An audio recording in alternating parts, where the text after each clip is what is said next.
मित्रों सादर नमस्कार। आपने लोकनायक जयप्रकाश नारायण के बारे में आपने सुना होगा।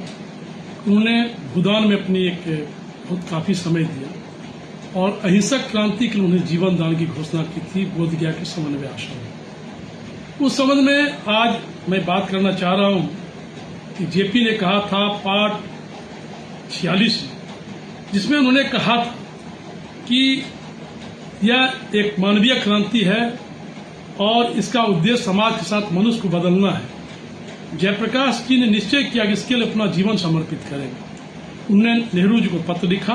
इस आंदोलन जनवरी की गांधी का नया आविष्कार हो रहा है, उन्हें नए सिरे से समझ रहे। गांधी मार्ग को समझने की आकुलता उन्हें अगस्त 1950 में वर्धा ले आई थी। वे अब मगनवाड़ी, सेवाग्राम, गोकुड़ी आदि स्थानों पर चल रहे रचनात्मक कार्यों को बारीकी से समझने लगे और विनोबा के साथ अपने बिताए समय के दौरान चरखा और ग्रामोद्योग के महत्व को भी समझ पाए। विनोबा के साथ जुड़ने से पूर्व उनके साथ की चर्चाओं से आश्वस्त हो गया कि उनका मकसद मात्र भू वितरण ही नहीं बल्कि मनुष्य और समाज का समता परिवर्तन है, जिसे मैंने दोहरी क्रांति, मानवीय क्रांति और सामाजिक क्रांति कहा है। उन्होंने लिखा है कि जो सर्वोदय की जो राजनीति है, जो सत्ता और दल की राजनीति सर्वथा पृथक है। विनोबा ने उसे लोकनीति से उपयुक्त यथार्थ नाम दिया है। अगर जेपी के मन में कोई दुविधा अभी भी थी तो वह अप्रैल 1983 में 53 में चांडिल में सर्वोदय समय दौरान विनोबा के प्रवचन सुनकर मिट गई। उन्हें कहा कि आज मेरे संदेह समाप्त हो चुके हैं, मैं अपने आप को विनोबा का शिष्य कहलाने के लिए तैयार हूँ। भूदान ने समाजवाद के एक ऐसे गैर सत्ताधारी स्वरूप को स्वायत्ता पर आधारित, जो जनता के सशक्तिकरण, उसकी संप्रभुता, स्वायत्ता पर आधारित था।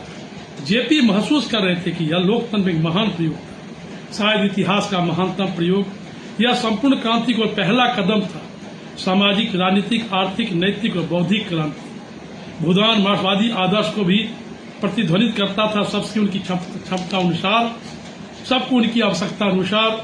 अगस्त 1953 तक भूदान आंदोलन में भूमिहीनों को तमाम भूमि सुधार कानूनों द्वारा मिली भूमि से कहीं अधिक भूमि वितरित कर दी थी।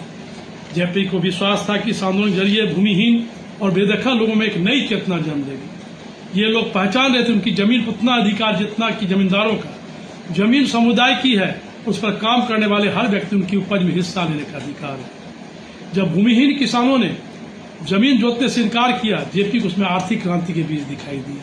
यहाँ तक गांधी के नमक सत्याग्रह की प्रतिध्वनि भी सुनाई देने लगी। इस आंदोलन के जरिए सर्व सेवा संघ नामक अहिंसक क्रांतिकारियों के समूहों का गठन हो गया। भूदान ने एक अन्य विचार को जन्म दिया, जो उड़ीसा के जिले ने अपने लगभग सभी गांवों को दान कर दिया।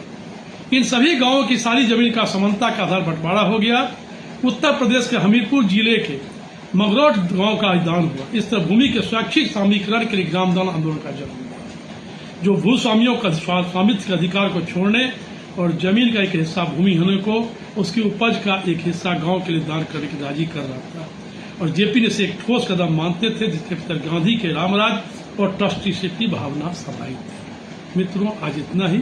फिर हम कल बात करेंगे ग्रामदान, भूदान और जीवन दान। ये हम बात कल करेंगे। आज के लिए इतना ही। सादर नमस्कार।